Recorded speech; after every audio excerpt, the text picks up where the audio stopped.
خب توی این تمرین این قسمت شکل مربوط به نوای انفجاری یا اکسپلودد ویو هست. پس ما ابتدا کل شکل رو مونتاژ میکنیم و بعد این قسمت رو با هم دیگه بررسی میکنیم. قطعه فیکس ما داخل این شکل همون بدنه اصلی هست که ابتدا اون من وارد نرم افزار میکنم و بعد بقیه قطعه ها رو وارد نرم افزار میکنم. پس دقیقا مثل سریای قبل اوریجین رو شو میکنم، قطعه رو وارد میکنم و بعد بقیه قطعه ها رو وارد نرم افزار میکنم.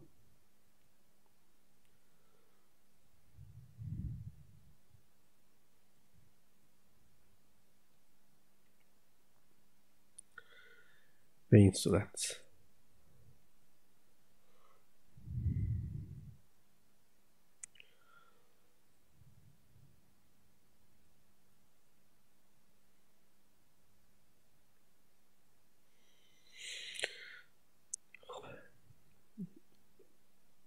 این دوتا قطعه اینجا قرار میگیرن، پس شکل رو میچرخونم این صفحه و این صفحه هم مرکز.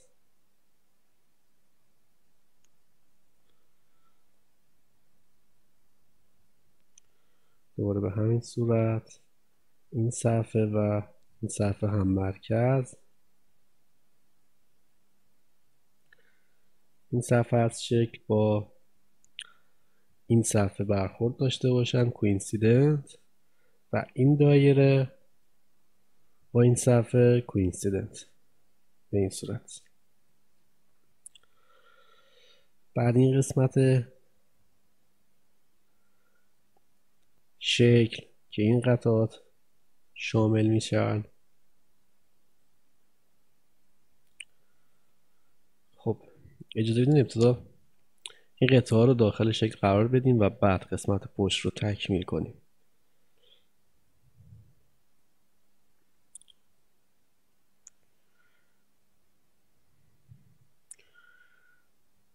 خب شکل به این صورت هست، یعنی این قسمت شکل باید به چرخه به این صورت قرار بگیره. بعد این صفحه با این صفحه هم مرکز. این قسمت شکل باید اینجا قرار بگیره، پس این صفحه با این صفحه کوینسیدنت و این صفحه با این صفحه کوینسیدنت و این صفحه با این صفحه کوینسیدنت. به این صورت. بعد این قسمت شکل، حالا برای اینکه داخل کار رو ببینیم من یک نماد ایجاد میکنم به این صورت. بعد قرار داخل میارم و این صفحه، خب الان این صفحه انتخاب نمیشه چون نمای ایجاد کردیم. پس یه بار دیگه لغو میکنم و دوباره ایجاد میکنم تا این صفحه رو بتونم انتخاب کنم و این صفحه با هم دیگه دوباره کوینسیدنت به این صورت. دقیقا تا اینجا شکل قرار میگیره. بعد خارج میشم، این قطعه رو میچرخونم به این صورت قرار میدم و این قسمت با این قسمت هم مرکز. خب برای اینکه با هم دیگه کوپل بشن این قسمت و این قسمت رو کوینسیدنت میکنم تا با هم دیگه بچرخن به این صورت که الان مشاهده میکنید و بعد این صفحه رو با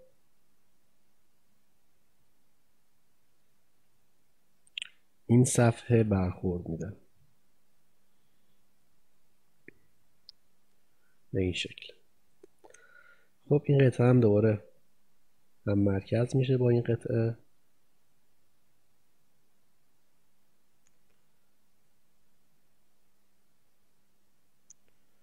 و این صفحه برخورد پیدا میکنه با این صفحه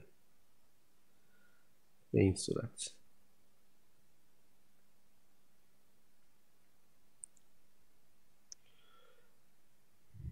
خب خارج میشه. این صفحه رو به این شکل قرار میده. صفحه داخل با این استوانه هم مرکز این صفحه برخورد پیدا میکنه با این صفحه و این قطعه با این صفحه هم مرکز و این صفحه برخورد پیدا میکنه با این صفحه. پس این صفحه و این صفحه قید کوینسیدنت به این صورت و این قسمت دوباره هم مرکز میشه با این صفحه و این صفحه برخورد پیدا میکنه با این صفحه و دوباره به همین صورت این صفحه و این صفحه هم مرکز و این صفحه با این صفحه بیرون برخورد پیدا میکنه. پس به این صورت شکل مونتاژ میشه.